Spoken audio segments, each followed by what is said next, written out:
तो आज हम लोग पढ़ने जा रहे हैं एनसीईआरटी क्लास 6 चैप्टर 1। लोग कहाँ रहते थे? लाखों वर्ष पहले लोग भोजन के संग्रह के रूप में नर्मदा नदी के तट पर रहते थे। दूसरा पॉइंट, उत्तर पश्चिम की सुलेमान और किरथर पहाड़ियों वाले क्षेत्र में 8000 वर्ष पहले स्त्री पुरुषों ने सबसे पहले गेहूं तथा जौ जैसी फसलों को उपजाना आरंभ किया। उन्होंने भेड़, बकरी और गाय बैल जैसे पशुओं को पालतू बनाना शुरू किया। अगला पॉइंट, उत्तर पूर्व में गारो तथा मध्य भारत में विंध्य पहाड़ियों में कृषि का विकास हुआ। जहाँ सबसे पहले चावल उपजाया गया वे स्थान विंध्य के उत्तर में स्थित थे। अगला पॉइंट, सिंधु तथा इसकी सहायक नदियों के किनारे 4700 वर्ष पूर्व कुछ आरंभिक नगर फले फूले। वही गंगा व इसकी सहायक नदियों के किनारे तथा समुद्र तटवर्ती इलाकों में नगरों का विकास 2500 वर्ष पूर्व हुआ।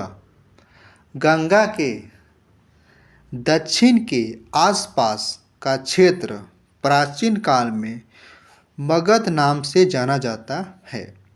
इसके शासक बहुत शक्तिशाली थे और उन्होंने एक विशाल राज्य स्थापित किया था।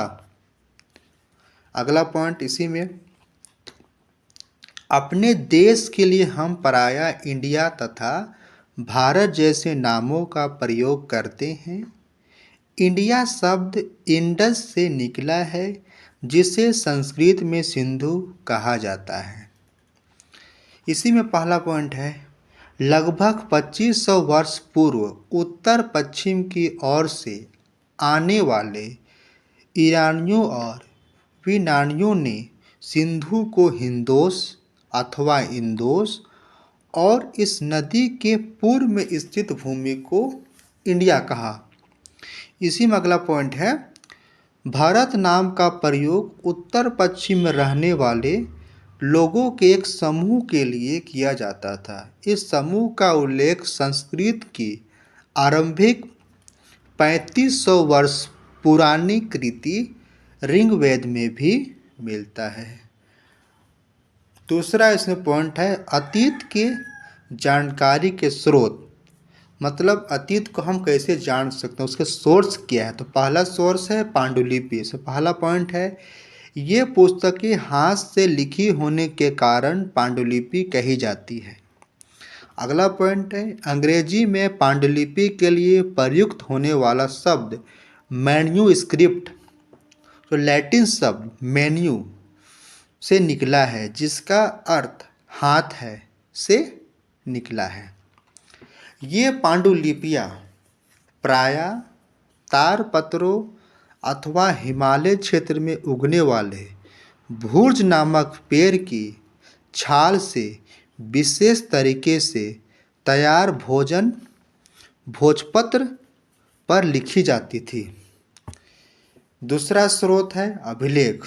पहला पॉइंट, पत्थर अथवा धातु जैसी अपेक्षाकृत कठोर सतहों पर उत्कीर्ण मिलते हैं। दूसरा पॉइंट, इन पर शासकों के आदेश, प्रशंसा, वंशावली एवं कार्यों के विवरण मिलते हैं। अगला स्रोत लिखित स्रोत। पहला पॉइंट, महाकाव्य, कविताएं तथा नाटक इत्यादि। इनमें से कई संस्कृत तथा अन्य प्राकृतिक भाषा और तमिल में लिखे हुए मिले हैं। अगला पॉइंट, प्राकृतिक भाषा का प्रयोग आम लोग करते थे। अगला स्रोत है पुरातात्विक साक्ष्य। इसका पहला पॉइंट, पत्थर और ईंट से बनी इमारतों के अवशेष, चित्र तथा मूर्तियों इत्यादि से मिलते हैं। दूसरा पॉइंट है, इनमें औजार, बर्तन, हथियार, आभूषण, सिक्के, मोहरे तथा जानवरों, चिड़ियों तथा मछलियों की हड्डियां यहाँ मिले हैं। कुछ इसका नोट्स है, देख लीजिए। पांडुलिपियों, अभिलेखों तथा पुरातत्व से ज्ञात जानकारी के लिए इतिहासकार प्रायः स्रोत शब्द का प्रयोग करते हैं। इतिहासकार अतीत के अध्ययन करने वाले को इतिहासकार कहते हैं। Thank you.